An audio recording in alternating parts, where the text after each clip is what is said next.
around 51 million tons, and by 2014 it went up to 1591 million tons, and by 2030 we have got a target to achieve 3000 million tons, and by 2047 the Viksit Bharat 10,000 million tons.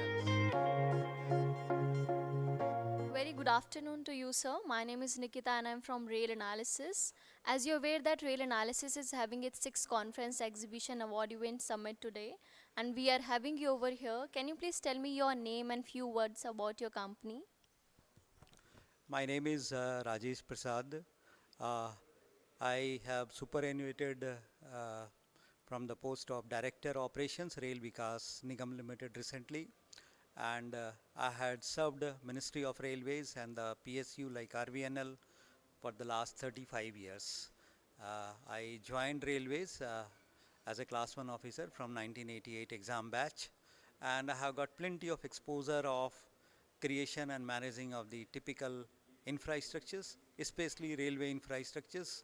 And I was last posting, I was working with Rail Vikas Nigam Limited, where uh, I, with my team, could make a turnaround in the company, and the company grew from a 2,000 crore company to 1,15,000 crore company.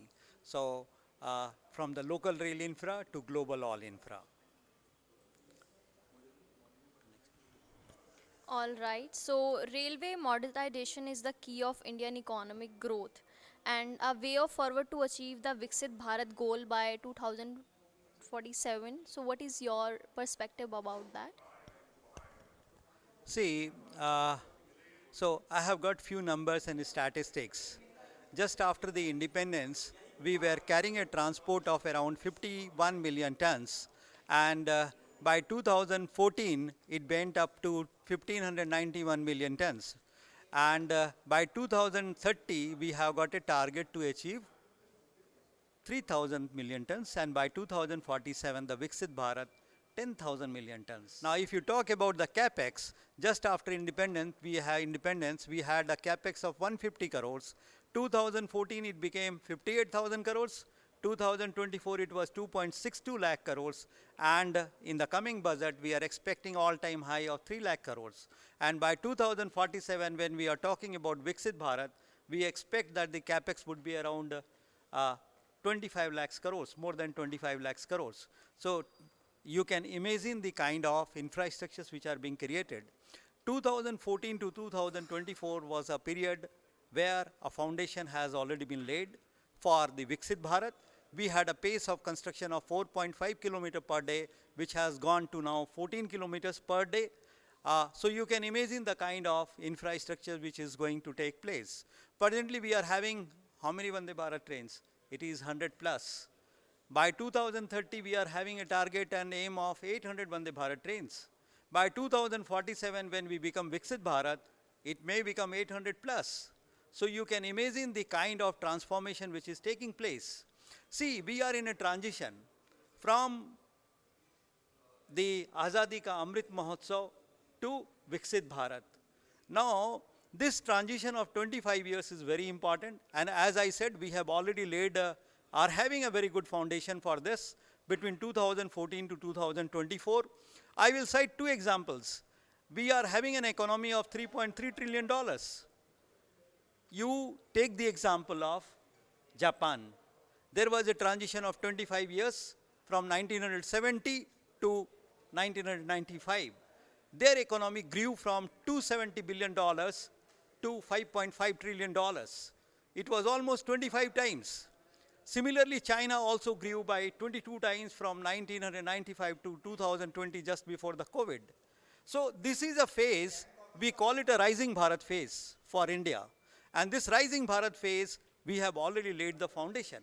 Now from the 3.3 trillion economy, we are expecting that we may touch 27. Somebody has said 27 trillion. Somebody is saying 50 plus trillions.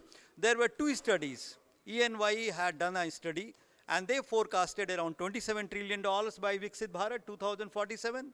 The Goldman Sachs had also conducted a survey and report. They have made a report, and they have projected $50 trillion by 2075, not 2047.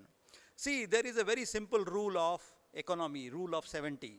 So what it says is that by how many from which year to which year, how many years it will take to economy to become double.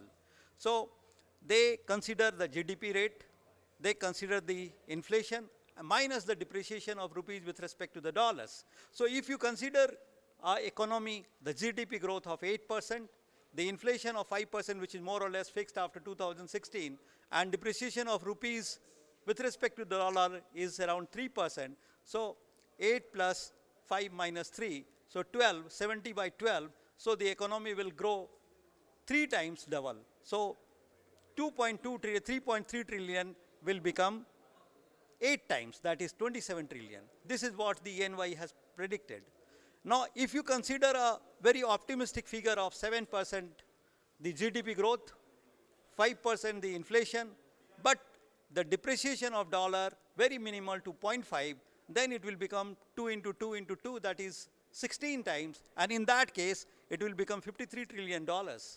And the economic growth and infrastructures both are linked. The country is great, the Indian Railway is great. We are carrying one Australia every day, which is around 2.2 CR.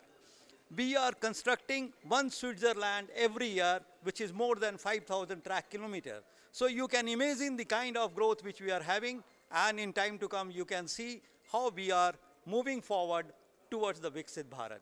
Best of luck to Rail Analysis, who has been playing a very pivotal role for developing the country from Azadi Ka Amrit Mahotsav to Viksit Bharat. Thank you very much.